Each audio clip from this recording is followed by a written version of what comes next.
Well, our practice balances between art and technology. We think architecture is just the encounter between these two sometimes polarized disciplines. Architecture shines or sparks when an artistic vision that is very personal, very desire-driven, develops a new technology to make this happen. This clash is what we call architecture. The name of the office also describes very much who we are and how we like to work. Ensamble, an ensemble of people, of talents, of ideas that come together to produce architecture as this intersection that Antón was talking about.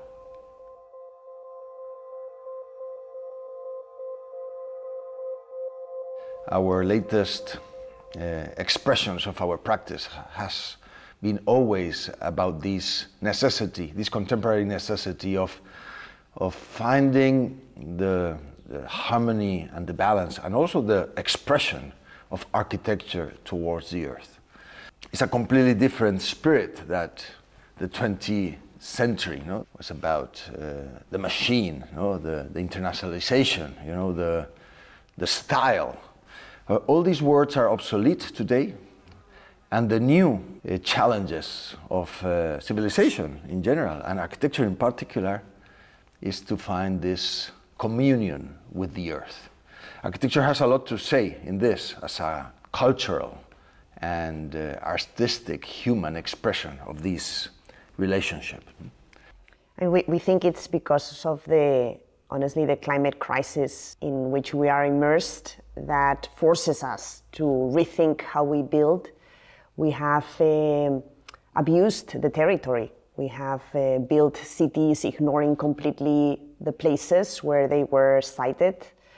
And we are now seeing the dramatic effects of this type of urbanization, of the lifestyles that we have, of excessive consumption of resources, when we fabricate, when we build, when we inhabit.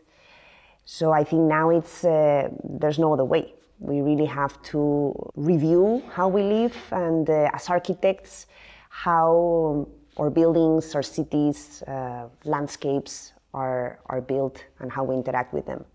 But architecture has not yet found how to express this. I think we're going to explore together, I think for the first time, something that globally will beat and will somehow artistically express this necessity and this sensibility. And I think this very, very exciting moment requires a language.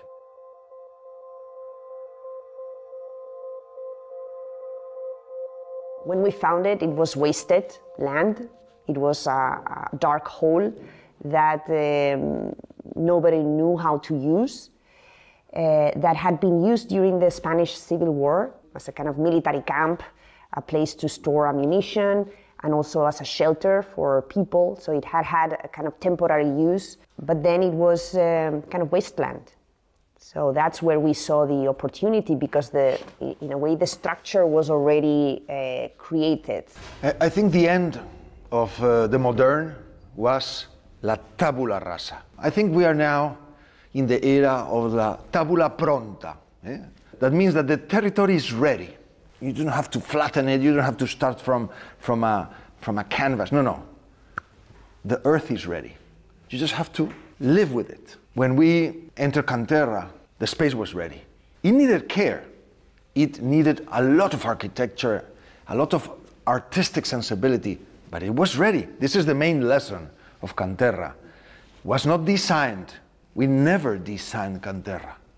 Terra was transformed by the purest action of architecture, that is to live. We didn't come here saying, oh, this is going to be a fantastic museum. No. We didn't have that departure point. But that tabula pronta, that readiness of the space taught us what could be. And I think architecture should do that. Every terrain should tell us as architects, as human beings, what could be.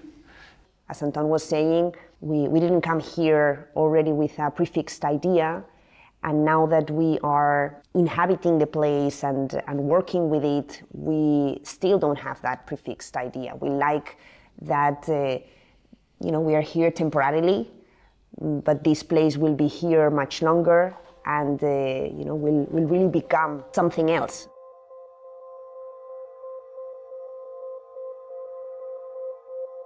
Comfort is an artificial construct. So we are looking, I think, at a redefinition of what comfort is. And we're definitely hoping for an architecture that doesn't isolate, doesn't disconnect you, but on the contrary, connects you in a more meaningful way with nature, because we think this will make us all much happier. Yeah, we also live with limited resources. So we have limited light and we have limited water, and this is how we think we're going to live in the future, most probably. And sometimes we need to shower with cold water, and so it's less comfortable in the modern sense, but we feel it's healthier because you are in a more intimate contact with nature, and so we feel it makes the human body maybe more resilient, less lazy, less weak. So it's definitely less comfortable than our house in Madrid and Boston. We are not going to lie about that. We think this is a fabulous way to live, and also we're learning how to live without orthogonality, how to live without materials, because this pure space given by matter, without any pre-processed, pre-elaborated, pre-assembled parts. It's actually just the rawness of the pure architecture that is based in forces and energies and very, very, very clear strokes of human actions, like excavate. All this balance provokes a completely different space that you have to learn how to live in it. You get closer to the sun in winter, you look the shade in summer. You move towards the wind, and you need the ventilation as something that you participate on it, with your movement. There's certain aspects that contemporary architecture has erased and has given us comfort, taking away any kind of experience, human experience. We think architecture has to balance the human experience, the human belonging to its home, and of course, certain hygienic and comfortable parameters. A cheap hotel gives you the maximum of comfort with zero experience. A beautiful landscape gives you an amazing experience with zero comfort. Doesn't mean it's less, it's different. The habitability is different. So I think this equation needs to change. It just has to be a little bit rebalanced.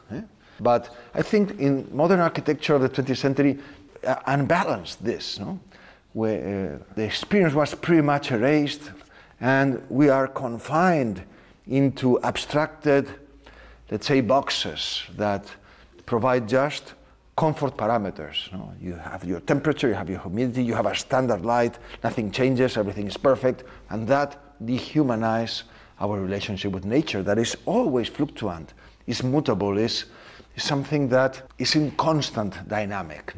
I think that's where Terra helps us to open up a bit more architecture, to find this place of balance that, by the way, it's not new. It's how humanity has lived for many, many years. And I think we now have to maybe go back a little bit. We've gone too far, to the point where we've created maybe excessively artificial, and so we have to start to establish new links.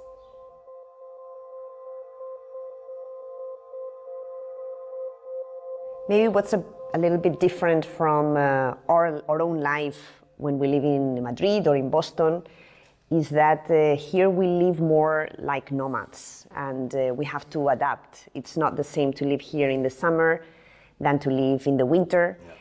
And we change the programs, the activities of different areas also based on the weather conditions. We live much more outdoors, so we don't control we cannot control the climate as we want. Maybe we need to be in this space with a sweater when it's colder. We also use our own body to adapt. So it's not the last layer of the building creates this filter.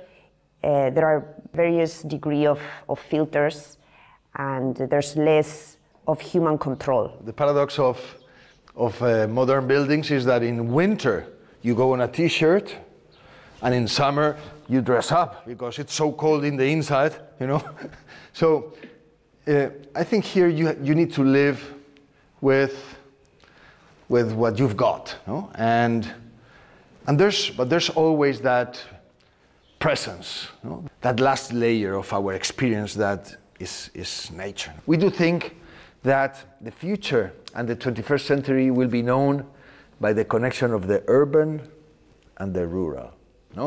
Central Park was this separation. We have an amazing urban, but we bring a little island of landscape because we need both.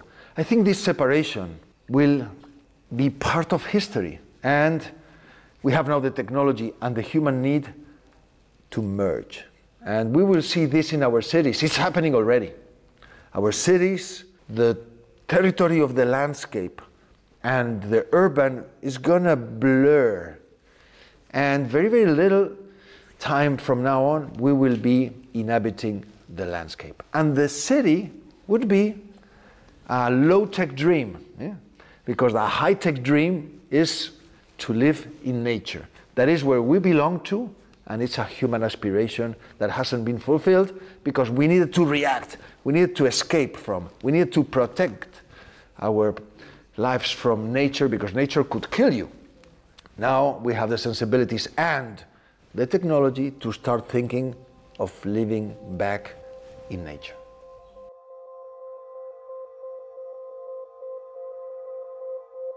For us, Terra is the demonstration that we can establish a more meaningful connection with our environment through architecture. We're not talking about protectionism. We're talking about how to use, enjoy, and take care of a place with a different sensibility.